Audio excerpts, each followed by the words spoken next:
कुछ ही समय में इस हृष्ट पुष्ट देवता का अंत हो जाएगा और फिर मैं इसे निकाल कर अपना आहार बनाऊंगी। मुझे धन संपत्ति प्रदान करने चला था। अब यहाँ पर जो भी आएगा उसे उसके अंत का मार्ग स्वयं मिल जाएगा। इंद्रदेव! इस प्रकार चिंतित होकर यहाँ वहां भटकने से तो कोई लाभ नहीं है। जहाँ तीनों देवता अदृश्य हुए थे, मुझे वहीं जाकर उन्हें ढूंढना चाहिए, क्योंकि हमें उसके खड्ग का रहस्य ज्ञात हो चुका है। इसका भान तो अब तक ताड़कासुर को हो ही चुका होगा। इसीलिए अब हमें उस तक पहुंचने से रोकने के लिए वो कुछ भी करेगा।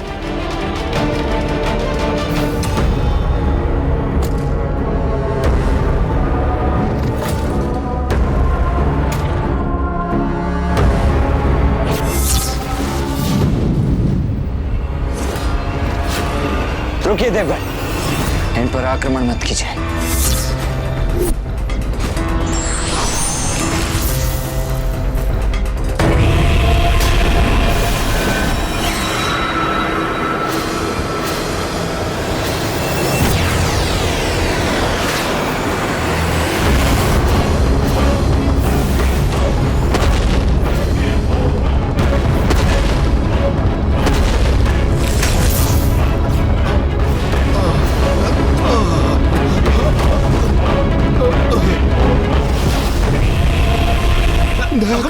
हमें और पीड़ा मत दो।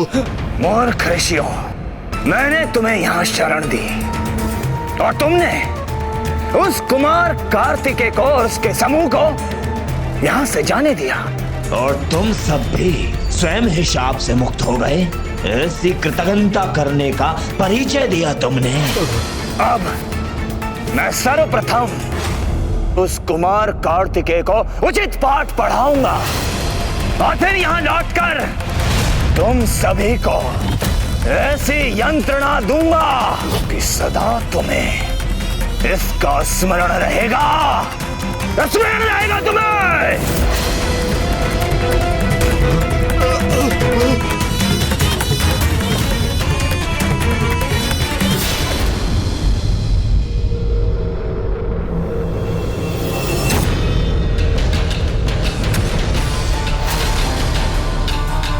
ये तो देवराज इंद्र का वज्र है।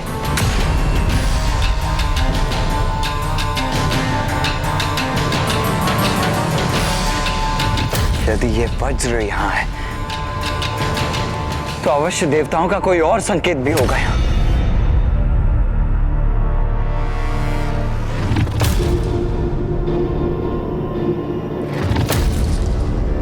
ये चित्र तो वन में स्थित एक ग्राम का है, तो फिर इसमें पद चिन्ह क्यों है? जैसे उस स्थान पर कोई बार बार उछल रहा था। नहीं, मेरी कल्पना की उड़ान मात्र है ये। देवराज इंद्र, वायुदेव और कुबेर देव इस अत्यंत अल्प आकार के चित्र में कैसे स्थित हो सकते हैं?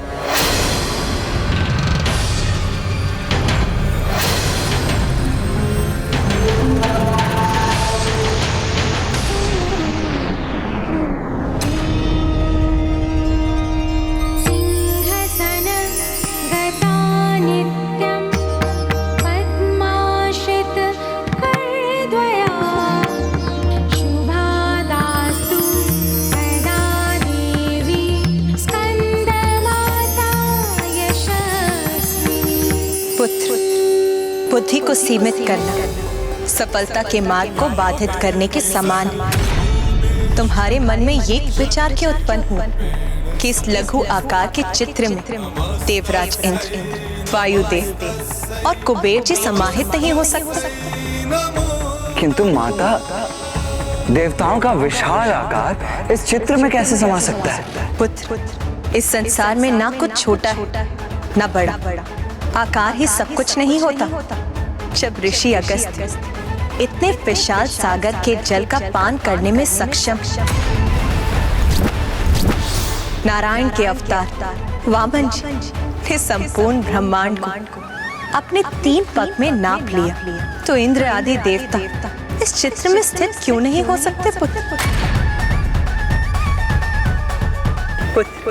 अपनी बुद्धि और कल्पना शक्ति को मुक्त कर तर्क बुद्धि उपयोगी होने के साथ कभी कभी कल्पना के प्रभाव में बाधा बनती, जबकि कल्पना शक्ति, रचनात्मकता, तार्किक बुद्धि की समझ सीमाओं को भेद देती है पुत्र।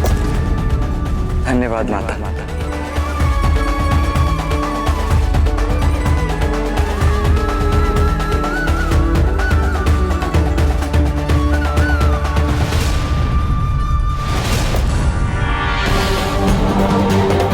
माता का संकेत स्पष्ट है, हो ना हो तीनों देवता इसी चित्र के भीतर है। मुझे भी इसके भीतर प्रवेश करना ही होगा।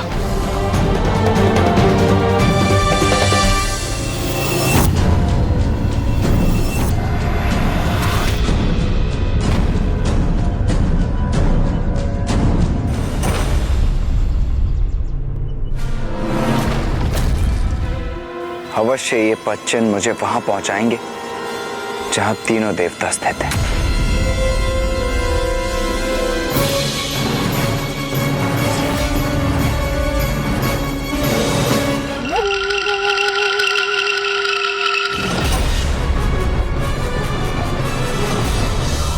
प्रतीत होता है कि ये देवता ऐसे नहीं मानेंगे।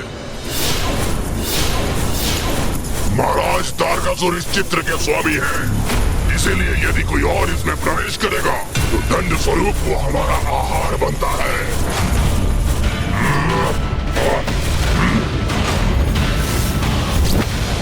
मैं व्यर्थ में इन असुर सैनिकों का वध नहीं करना चाहता, क्योंकि ये तो मात्र सेवक हैं। इन्हें किसी युक्ति से यहां से कहीं और भेजना होगा मुझे। रुको रुको, तुम दोनों स्वयं अपने प्राणों को इतने बड़े संकट में क्यों डाल रहे? संकट? कैसा संकट? मुझे बंदी बनाने हेतु तुम इस चित्र में अपने स्थान से हट गए, जो कि इस वन से बाहर है, और तुम्हारा स्थान रिक्त हो गया। और यदि अब तुम मेरा पीछा करने में और अधिक समय व्यतीत करोगी तो कदाचित कोई और जीव जंतु उस स्थान पर स्थित हो गया तो तुम दोनों कहां जाओगे?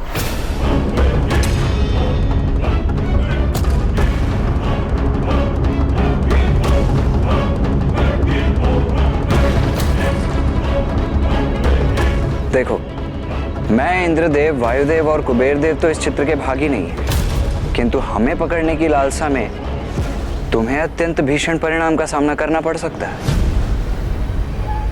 और जिसकी कल्पना मात्र से मेरे मन में तुम्हारे लिए दया उत्पन्न हो रही है। उचित ही कह रही है। ये तो मायाग्नि असुरा का स्थान है, वो तो इसे अपना ग्रास बना ही लेगी, किंतु ये भी हमसे छीन लिया तो फिर कहां जाएंगे हम?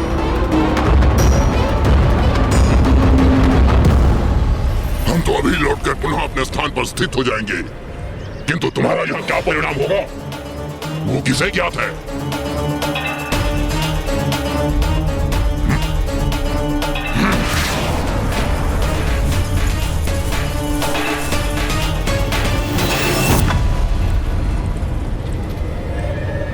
इनके साथ तो अधिक समय व्यर्थ नहीं गंवाना पड़ा मुझे, किंतु अब मुझे देवताओं को ढूंढना चाहिए।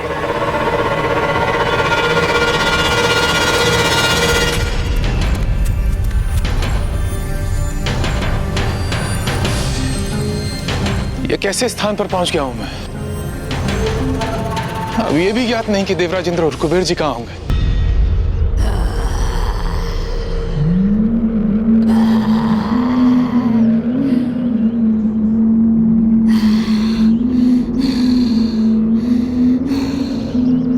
कुबेर देव,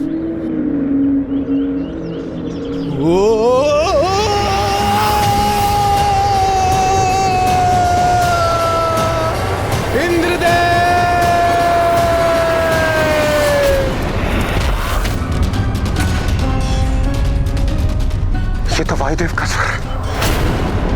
तो मुझे पुकार रहे हैं। प्रतीत होता है वो किसी संकट में है। मुझे उनकी सहायता करनी होगी। वायुदेव, मैं आ रहा हूं।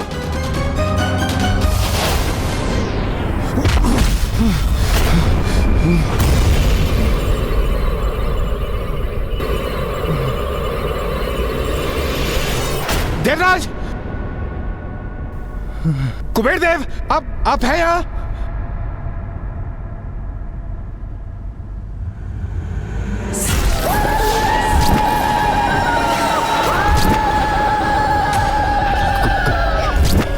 कौन है? कौन है आप? अरे भयभीत क्यों हो गए पुत्र? तुम उस भरे पूरे शरीर वाले देवता को ही ढूंढ रहे हो ना? हाँ, वो कुबेर जी है। क्या आपने देखा उन्हें? देखा ही नहीं, मैंने तो यहाँ से बाहर जाने में सहायता भी की है उनकी। क्या? तो कुबेर जी इस मायाजाल से बाहर निकल गए?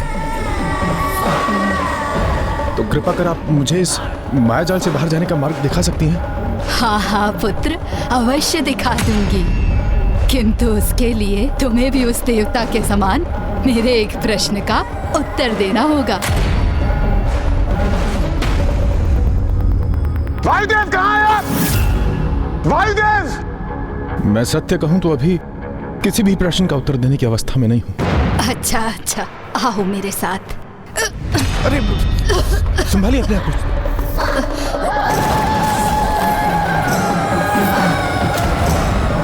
पुत्र, वृद्धावस्था है ना, मेरा दुर्भाग्य है।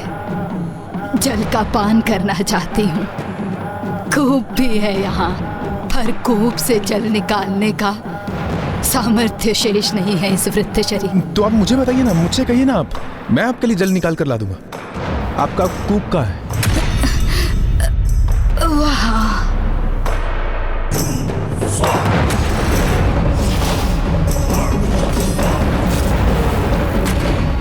ये कूप यहाँ था तो मुझे दिखाई क्यों नहीं दिया? नहीं दिखाई दिया होगा, मेरा मन इतना विचलित जो था। अब तो इससे जल निकालना चाहिए मुझे, तभी ये वृद्धा मुझे यहाँ से बाहर जाने का मार्ग बता सकेगी।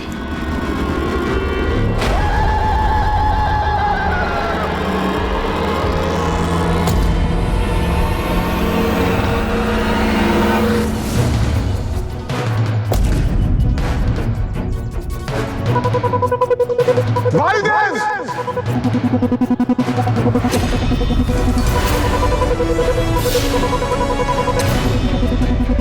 यहाँ ये धरती इस तरह विभक्त क्यों है?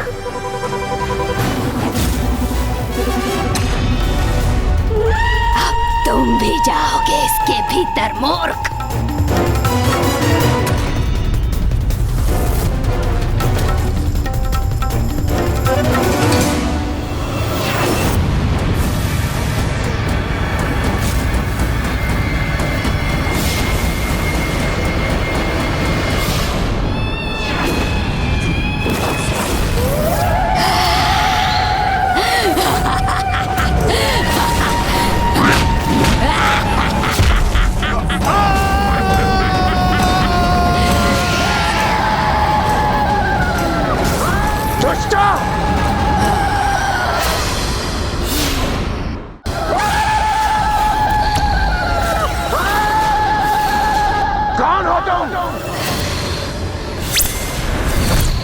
और वायुदेव को गिराकर उन्हें कहां भेजा तुमने? मैंने कहा शीघ्र बताओ, कहां भेजा तुमने वायुदेव और कुबेर देव को?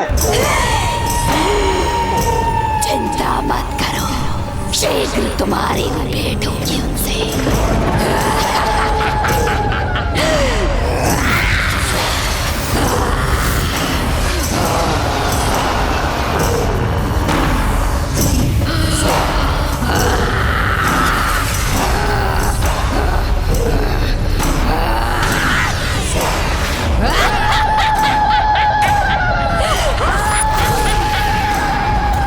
सुनिए, सुनिए।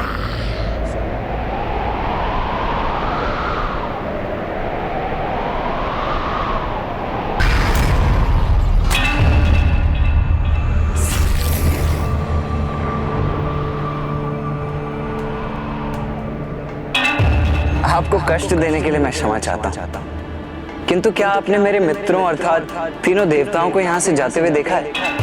नहीं पुत्र, यहाँ तो कोई भी नहीं आया।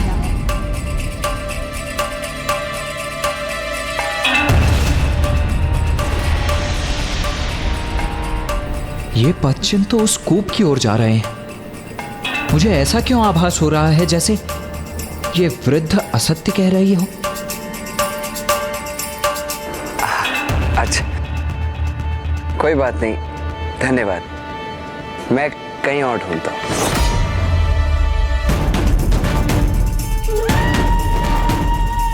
उन तीनों मूर्ख देवताओं को कूप में धकेलने में मुझे अधिक कठिनाई नहीं हुई थी, किंतु ये उनसे भिन्न प्रतीत हो रहा है। यदि मैं इसको भी अपने जाल में उलझाकर कूप के भीतर गिरा दूं, तो सर्वप्रथम इसे का बोझ करूंगी मैं। पुत्र जी, प्रतीत होता है तुम यहाँ भटक गए हो पुत्र। कदाचित आप सही कह रही हैं, किंतु ये आपको कैसे ज्ञात हुआ?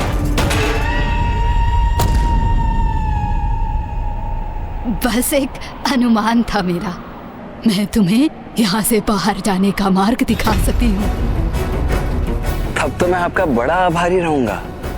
पुत्र, यहाँ से बाहर जाने के लिए पहले तुम्हें मेरे 3 प्रश्नों के उत्तर देने होंगे। यदि तुम मेरे प्रश्नों का उत्तर देने में सफल रहे, तभी तुम यहाँ से बाहर जा सकोगे। किंतु यदि तुम ऐसा नहीं कर सके, तो तुम सदा के लिए यहाँ बंदी बनोगे। आप प्रश्न पूछिए ना, मैं उनके सर्वथा उचित उत्तर दूंगा। अच्छा पुत्र, ये बताओ कि जल से पतला क्या होता है?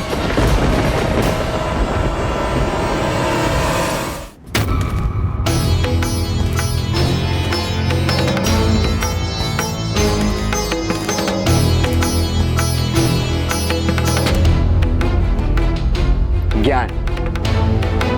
इस प्रश्न का उत्तर है ज्ञान, क्योंकि अतः ज्ञान भी हम अपने छोटे से मस्तिष्क में सरलता से समा सकते हैं।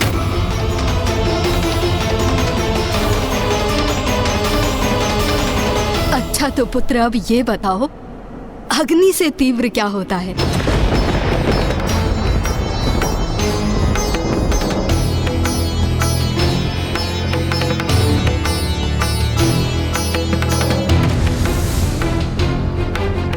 ये तो और भी सरल है। अग्नि से भी तीव्र होता है क्रोध, क्योंकि क्रोध रूपी अग्नि तो इतनी भयंकर होती है कि उसमें क्षण भर में सब कुछ भस्म हो जाता है। वो तो उचित है पुत्र, किंतु तुम उत्तर देने के पूर्व कूप में क्यों झांक रहे हो? क्यों ना झांकू भला? आपके सभी प्रश्नों के उत्तर जो इस कूप में है। क्या? ये क्या कह रहे हो पुत्र? हाँ, आपको ये ज्ञात नहीं था क्या? अब आप स्वयं ही विचार कीजिए ना, यदि मुझे यहाँ से उत्तर प्राप्त नहीं हो रहे होते तो मैं इतनी कठिन पहेलियाँ कैसे सुलझा पाता? कहीं इसके साथ ही अन्य देवता उस कूप के जल की सतह पर ही तो स्थित होकर इसे उत्तर नहीं बता रहे। यदि ये सत्य है तो पहले मैं उन्हें का अंत कर। अच्छा चलिए, अब मैं भी आपसे एक प्रश्न पूछता हूँ।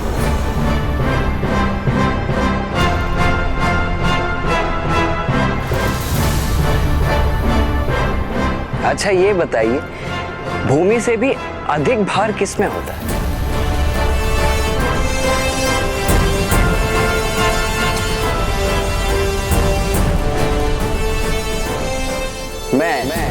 मैं देता हूं इसका उत्तर।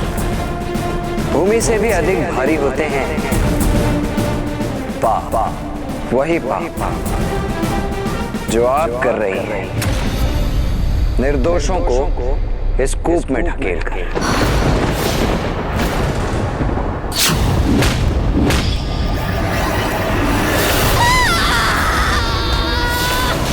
ये क्या किया तुमने? सब नष्ट हो जाएगा, नष्ट हो जाएगा सब।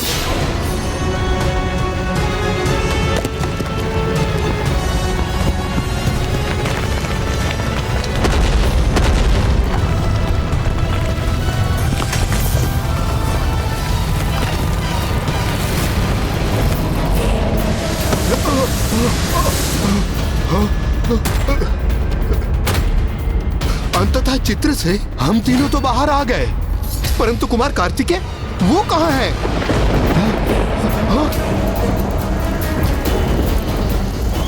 मायावी क्षेत्र तो चल रहा।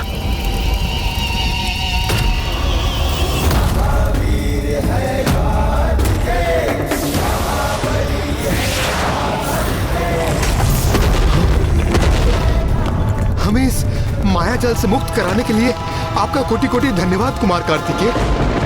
अब हम सभी पुनः सुरक्षित हैं, तो हमें आगे बढ़ना चाहिए जिससे हम उस वस्तु तक पहुंच सकें।